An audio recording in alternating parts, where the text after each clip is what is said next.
If you suffer from nasal polyps or you know someone who is, this just might be the video for you. So keep watching. Hi everyone, it's Latin Roses. If you ever suffered from nasal polyps and you were looking for a different method to help heal yourself other than the traditional Western medicine, which usually requires nasal sprays, steroids, or sometimes even surgery, this video is for you. My next guest, all the way from the UK, Kevin McDermott, was able to heal himself from his nasal polyps using two ingredients: apple cider vinegar and organic natural honey. And he's here to tell us about it today.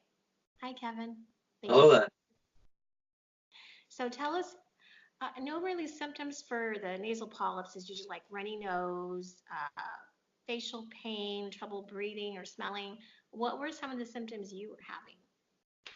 Yeah, very similar. I think you notice the difference between a normal cold, obviously, when you get polyps, because obviously you get a blocked nose with the cold, because obviously eventually the mucus dries and it becomes a stuffy nose. But this is like, on my particular case, this on this side, the left side, was quite mild, but this was completely blocked at one stage. And obviously, with studying online, like I always do, I need to sort of find something for my ailments. So I know that these things have worked for me. And the thing that kept coming up all the time was apple cider vinegar, which is the pure one with the mother in it, which I have. I have Bragg's, like I say, with the mother in it. It'll say on the label with the mother. If it doesn't say that, then don't bother with it. Well, that basically signified it's pure and unfiltered. Doesn't have to be that brand as long as it's got with the mother in it. Now, the honey in this particular brand is actually already in vinegar and honey together. Oh, wow. So you can buy it all in one. Now, sometimes when people still feel that's a little bit harsh to take, so I always buy honey to go with it and that doesn't really matter what sort of honey, as long as it's fairly pure, organic, or better still, if you've got a bee farm near you, go and get it raw from the actual comb because that really will make a big difference. So you're saying if Now, local honey near us, we should get from the local honey sellers, right? yeah, we have bee farms here, which people nurture bees, obviously, which is very important for the environment anyway. So if you can support that at the same time, then that's better for all of us, really. But yeah, my dose, basically how I work my dose out, was basically going off. I think on the actual bottle of Bragg's, it says a couple of times a day, and it generally said take that cold press, but you can take it in warm beverages of any sort. And I say warm, not boiled. The moment you boil it, you're taking out all the properties out of it, so it's of useless, becomes a waste of space. Same with honey, because honey, I think after 35 degrees, again, there's no goodness in it. So you need to make it just a warm beverage. So either boil the kettle and let it cool down, or you've got one of those fancy kettles that actually have the temperature gauge on, better still. And I would put two teaspoons of that in, one or two of that, or more of the honey if you want to, depending on the taste tolerance that you've got, and take that 3 times per day. Now, I didn't know how long that would take to work, but after about, I'd say close to 3 weeks, I did find I was blowing my nose much easier without having to open my mouth and breathe afterwards. It was coming out fairly loose. And then after about, Let me just stop you really quick. Sorry. Okay, so just so the viewers know the amount that you took. So in some warm room temperature water, how much apple cider vinegar to how much honey did you use? I personally use two of each. You Okay. can, but it's all down to your tolerance taste. You can add obviously more. Don't take away any of the apple cider. You can add more to that if you want. Makes no difference. But certainly the honey you can play with because obviously it depends, like I say, on whether or not that's too harsh for you or not. And make sure, like I say, warm water, not boiled water. That makes a huge difference. People who have said they didn't know that, they've been taking it because it didn't work. And I think, well, that's one of the main reasons because it's not you're just boiling away all the goodness from it. So don't do that.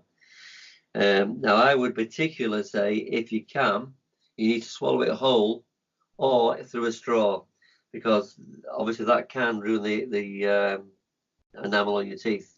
It's acid, obviously. good for the gut and everything, but not so good for the enamel in your teeth.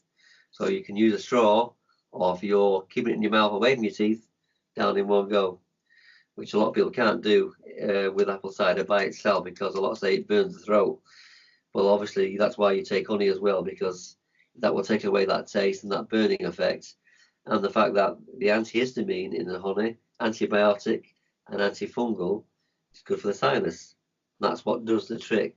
This basically alkalizes the body. Okay, So so the two together, you've got a very powerful antibiotic. I'm a little slow to understand. So in some room temperature or warm water, 2 tablespoons maybe of each. Yep, that's what I take. So 2 tablespoons of each in a drink, or you can take it directly off the spoon if you're feeling brave enough. I have done that, and it is very harsh on the throat, but that feeling doesn't really last that long. But it's whether or not you have got the tolerance for it. Some people haven't. They say, "Oh, I don't want to take that because it's no good." But it's like anything in a smoothie, really, isn't it? You mix things up to suit your taste. Same principle. But you can't really take too much of it. The only thing I would say as a side effect, and it's not really a side effect, but it would make you go to the toilet a lot more. You'll be urinating a lot more by Oh. taking this. But Mhm. the reason for that is because also it's helping you lose weight, as well as good for the joints. Now I know it's good for the joints because I had a cartilage problem. I've never had my cartilage removed. It's just gone away. I can only put it down to this because that's all I've ever taken. Hmm. So that's open to debate, maybe. So you're saying you took that drink 2 or 3 times a day for 3 weeks? About 3 weeks, and I noticed the changes. Now you can carry on, of course, with that dosage, or you can lessen it down to 1 tablespoon a day, or even teaspoons if you need to. And obviously, if that comes back, or if you're using it for joints, for argument's sake, just go back to the dosage again. Just use it basically as part of your daily diet. That's all it is. Just put it in there. Like the honey, I take honey now instead of white sugar. It's much more natural. It's got much more goodness in that than any white sugar will ever have. So that's the reason I changed my diet regards that. I'm not perfect on diets, but I do believe if you have more good than bad, you can get away with the odd temptation every now and again. I agree 100%. Um, Kevin, you said you took you about 3 weeks to notice a change in your nasal polyps. Were you taking anything else at that time? Any Yeah. medication? This is where I keep going back to take one thing at a time, so that's working for a start, and give it a chance to work. Don't give in so easily. My polyps may not be as worse as other people's, so it might take them a bit longer for it to react. This side was really blocked though, couldn't go up or down, no problem now. And it's been like this since November 2018. So now we're in, April, so that's quite a long while.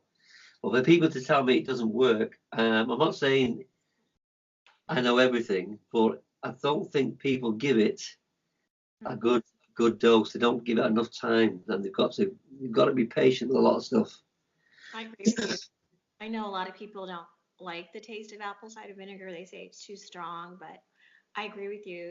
It's maybe an acquired taste for some of them, but if you know it's helping you, you should take it. So I disclosed with you earlier that I'm feeling under the weather. So in my cup right here, I have water and the Bragg's apple cider vinegar with the mother, and I think it's allowed me to get this far today with you.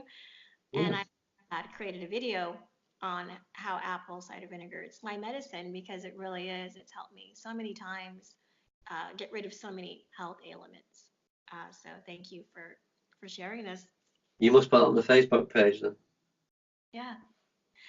Um, I know there are some people, a lot of people that have this nasal polyps condition. So I think it's amazing that we're giving them, especially you're giving them another tool to help heal themselves naturally.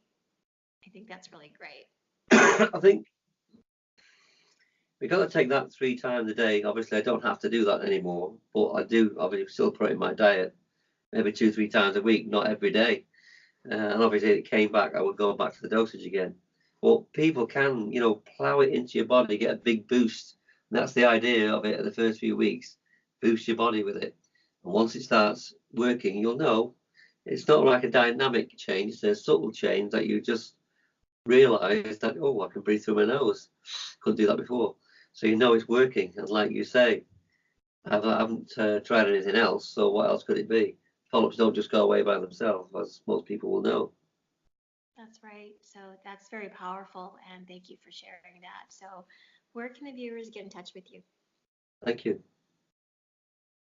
So I'll link his your email and your your Facebook group that you have about alternative natural healing. It's a really good one. You guys should check it out. So I'll also put that down there for you guys to get it. So thank you so much for spending some time today with us. I'll just add that on the Facebook page that we only put stuff in there that we know has worked for people. We don't just put anything in and try this. We only put things in that we know, so we don't surmise on anything. You know? It's a very interesting group. I've learned a lot, actually, a lot from that. So thank you. So have I.